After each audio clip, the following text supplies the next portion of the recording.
Hello, everybody. If you're listening, welcome to our podcast series for the 2026 55 plus Ontario Winter Games being held in Huntsville, February 3rd to the 5th, taking place also through a bit of East Perry Sound and South Muskoka. I am very fortunate to have some special guests here with me today, Kelly and Mike Pope. Kelly is our ambassador for Bridge for the 55 plus Winter Games. And Kelly and her husband Mike are also partners in Bridge. So I'm looking forward to having a great conversation with these guys about what Bridge brings to these games. So Kelly and Mike, welcome to the podcast. Thank Thank you. you. Thank you. We're very excited to be here and we're very excited to be ramping up for this for the Oscar Games in Huntsville, Ontario this winter, February. It's coming right up pretty soon, isn't it? So that's great. You know, it's coming so quick. We have a countdown clock, several countdown clocks throughout our town because we're so excited to bring these games. And every time I see one, it kind of scares me a bit because the number's going down really quick. But the good news about that is we're going to have you guys in our town soon to compete. And we're going to have a lot of athletes coming, hoping for about 1,000 people to come to our town and be a part of this. So I want to dig in, get into the background first. And maybe Kelly, you can start off, and then Mike, you can chime in on this as well, please. But what got you into bridge? When did you realize it was something you loved to do? And at what point did you decide to take it seriously? Well, I think we've been playing for 23 years and competing for 22 of those years. So I just think that, we played euchre a little bit, casually, socially, and I've always been curious about bridge. Mike knew a little bit about it, taught me the basics. And of course, the issue we had was not a lot of people played. So he went and found us a club and where we were actually baptized by fire I bet. by really, really awesome, I would say, expert players. And so after a year for me, I started saying, you know what, we're either got to start beefing up our game here or I'm going to quit because we were losing a lot because our skills were lacking at that Well, time. Begin. Yeah, we were you were very, very beginners. Yeah, beginning. you were beginners. We were Yeah. very beginning. Yeah. But yeah. So competing for 22 years. So it sounds like I kind of would compare it to snowboarding a bit. Like skiing is a bit different than snowboarding. Snowboarding, the learning curve is very sharp, but once you get it, you know? I'm wondering if it's similar to bridge where, you start off as very much a beginner, but then you found yourselves competing fairly quickly into your bridge career. Was there something where it clicked and the skills clicked and you were able to find the strategy to be successful? Or did you compete still as beginners and then built it up over many years? Yeah, I think it's something you build up over years. And to play better people to start with is a big advantage because you learn things from them. Mhm. And it's a game that you're continually learning. There's different ways you can play, and some ways you'll find are better than others. So it's a game you're continually learning at. And so, Mike, you played a bit before Kelly. It sounds like you showed her the initial ropes. Right. And now you've decided to be partners and compete as a team. Now, I'd be guessing, but would it be right to guess that it's not all couples can be bridge partners? Would that be accurate? That's very accurate. Most couples don't get along at the bridge table that well, and a lot of couples play, but they don't play together. And Okay. and and and one of the main issues with that is the compatibility factor. Mhm. And this goes for marriage, friendships, any Mhm. partnership you might have. Yeah. Compatibility is essential. And so if I want to win 70% of the time and you want to win 100% of the time, Mhm. well, the compatibility lacks that equity. I'm only putting in 70 and getting 100. You're putting in 100 and taking back 70. So you're not going to be happy with me 30% of the time anyway, and I'm never going to get you to the finish line 100% of the time. Yeah. So, Mike and I both are very highly competitive. Mhm. One of the things about our partnership that we learned very, very early is that we don't compete against each other because our competitive levels are so high Yeah. that we had to establish that in the first year or two that we played, that we just knocked that out, that we're playing together against the rest of the room. You would So want to beat each other so bad that Yes.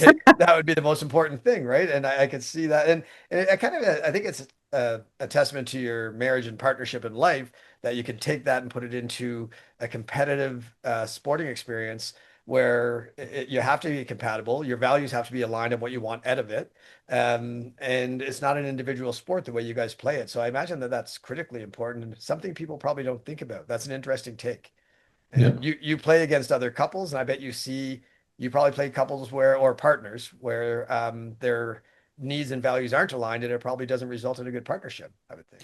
well, and you can usually figure that out in the first hand that you're playing with them, whether they're actually on the same page or not. And that's, Mhm. I'm sorry to say, good for our team Yes. because, if you're not playing together, then you're probably not going to be successful most of the time. And part of that is, well, a good part of that is once you establish the compatibility, is to give your partner, sufficient grace and benefit of the doubt at the table that any of the decisions he may be making, in the auction or in the card play are in his mind at that time for the best interest of the team. And you take away any questions you have about that or maybe arguments for, Yep. for Yeah. Yeah. later Avoid all away out that. into the parking lot for that kind of stuff. But at the table, you're playing together at all times. I have to add as well, respectful of your partner and respectful of the opponents at all times. Well, that's cool. And Mike, because you're playing with the ambassador for Bridge for the games, uh, would you say part of your success is when you talk about what you just mentioned there, Kelly, it's a trust factor, I would imagine. You need to trust that your partner has a similar skill set, similar needs, where you're not second guessing or questioning each other at all times. Would that be a thing? Would trust matter in that? Trust matters a lot. But it's a game that you've talked about a lot. What happens if this gets done? What happens if that gets done? So you try and, think of situations ahead of time that what come up could come up and what we're going to do about it. So there's a lot of, talk ahead of time about different things. And there's a lot of agreements. So, well, and actually there's a convention card, which is another whole podcast in of itself. But so that's the agreement of how we're going to bid, because it's a game of full disclosure, the opponents have to also know how we're bidding, Mhm. any codes that we have in our bidding. And again, that's getting into too much detail for now. But yeah, those agreements that are made before the game, before the tournament, and sometimes you have to veer off because I mean, no agreement is perfect, and sometimes you have to lie to your partner to get them to bid something, and then the explanation comes later. Well, this is what I held, because it'll be why did you go and bid that, or See, why did you I that way? think what you're describing there ties into, okay, is bridge a sport? And here's why I'll say that it is, or at least a very high-end athletic competition, not physical, but mental. And I think there's a lot of mental stuff I consider sport. I'm a baseball nerd. I love that you're not just playing the ball, you're playing the opponent and guessing what they'll do. And if your team is aligned and they strategize ahead of time. Well, when this guy's up to bat, we're going to do this. We're going to shift over here. We got strategies to compete to deal with every situation in a game. It sounds like what you're describing is quite similar. You're playing the opponent, you're playing the cards. You have strategies ahead of time on how to deal with situations that might arise. You may have to adapt those strategies as you go. And like so, to me, does that not justify it in your mind as an athletic competition or a sporting competition? Oh, absolutely. We were talking with someone a few weeks ago, and they asked us how often we play, and we said every day. And their jaw kind of went, really? And I said, well, if you were on a baseball team or a basketball team or a hockey team, Yeah. or any other sport, would you just show up once a week? Or, no, we exercise our minds every Mhm. day. And really, if you don't do that, you do lose it. So 10 to 20 boards a game. Mike plays a lot more than I do, but I try and get in 10 to 20 boards a game at least. Well, it's funny because you look at any sport, Mike, Kelly, I don't know if you guys golf at all, but golf is one of those things where If you're getting out once every few weeks, you're going to be okay. If you're getting out 2 to 3 times a week, your game is going to be much sharper. And those Sure. that are fortunate enough to do it all the time, of course, they're the best at what they do. And you guys obviously want to be the best at what you do. So you have to put the time in, which is great. Yeah, for sure, for sure. I could talk for hours about the competitive side, and I'd love to learn more about bridge. And I'm committed to doing that because I've gotten excited about it through you guys. But let's pivot to the games themselves. They're coming up February 3rd to the 5th. We're so excited. What would you say to those folks that maybe they're just getting into the game? Maybe they're on the cusp of potentially being able to come up here and compete, but they're not sure. They're intimidated. They don't know if it's going to be worth it. What would you say to those folks that we're trying to get to sign up and register and be a part of this great experience? I would say go for it. I mean, you're only going to get better by playing. It's a great experience. You meet great people. You're constantly thinking, and yeah, it's just a great thing to play. And yeah, and keep it really basic. Don't try to run before you can walk.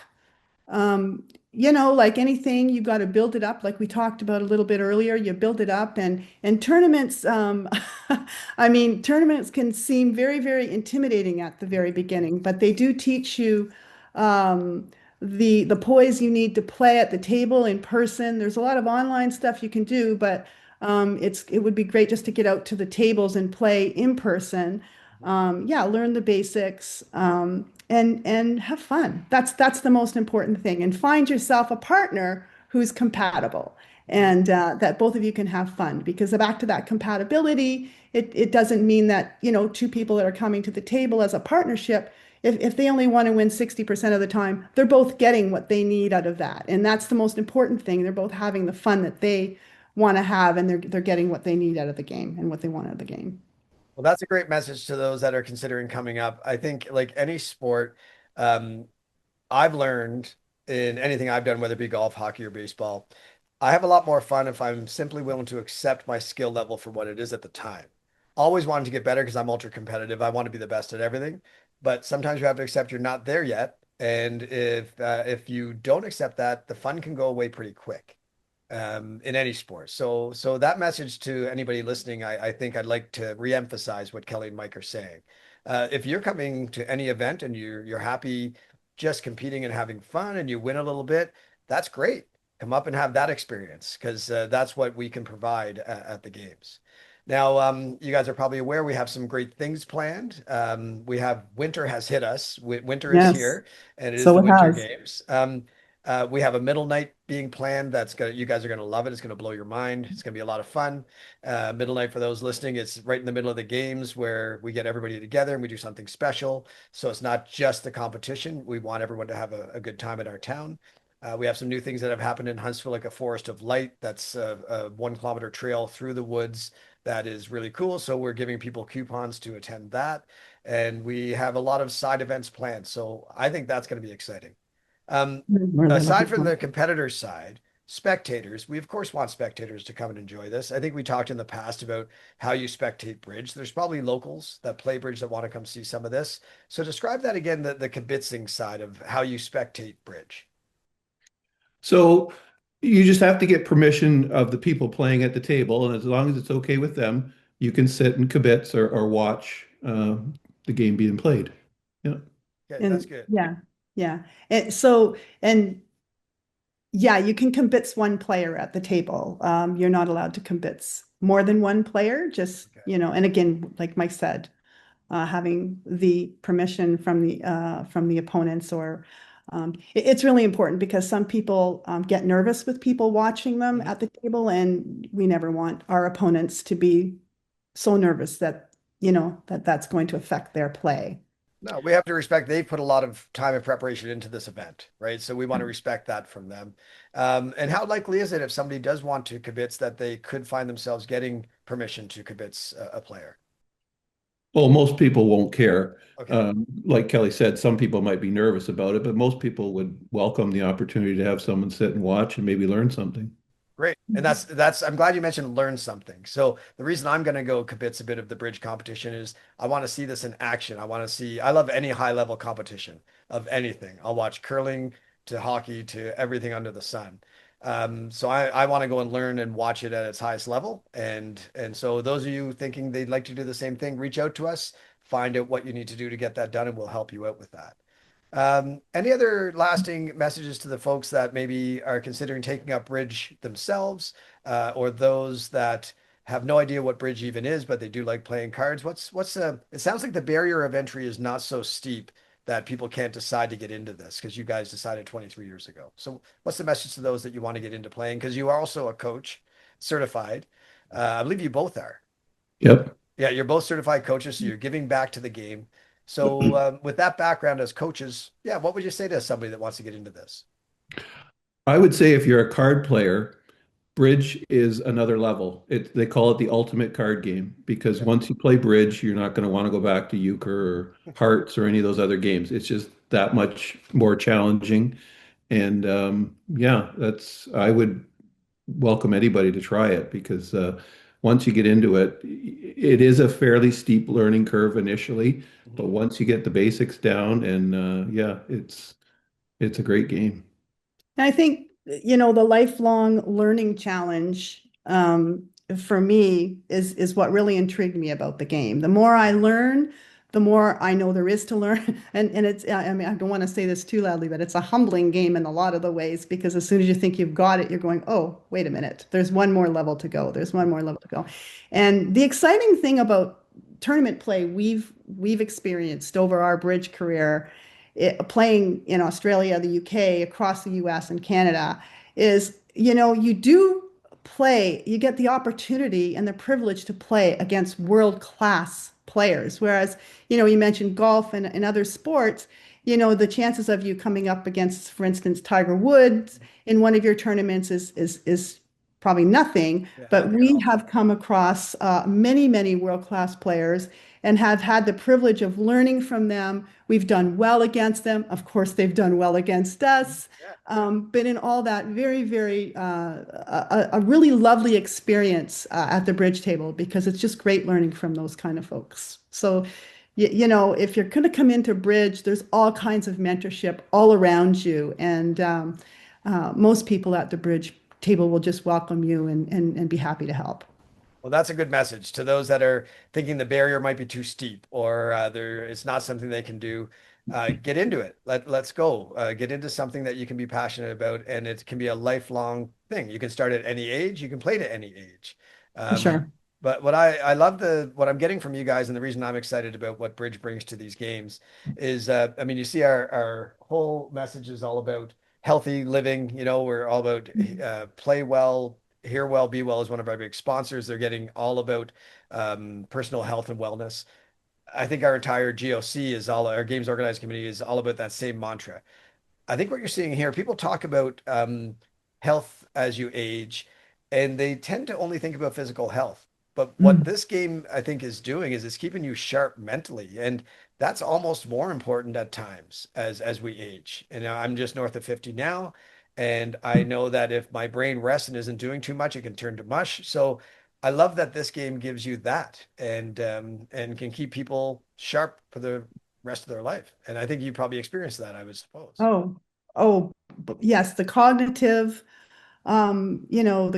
benefits from it, the teamwork, the memory, like everything is all right in there. Like there's so many ways that this game gives back to you as, and yeah, I mean, Yeah, I would agree. yeah, so many different ways. Hey, and you're keeping your brain sharp. You're more likely to want to do other things, get outdoors and be physical, be sharper to contribute to your relationships and everything else. So, Mhm, to me, mhm. that's the message I'm getting loud and clear from this is that it's a very valuable thing to add to your lifestyle. So, I'm gonna close off by just saying thank you guys again for meeting with me. Thanks for being such passionate people for the sport of bridge. And I'm really looking forward to meeting you guys in February when you come up to our little town. Well, it's been our pleasure, Scott. Thank you so very much. And we are so looking forward to Huntsville and the games and again meeting you and uh, welcome you to the bridge table and to bets.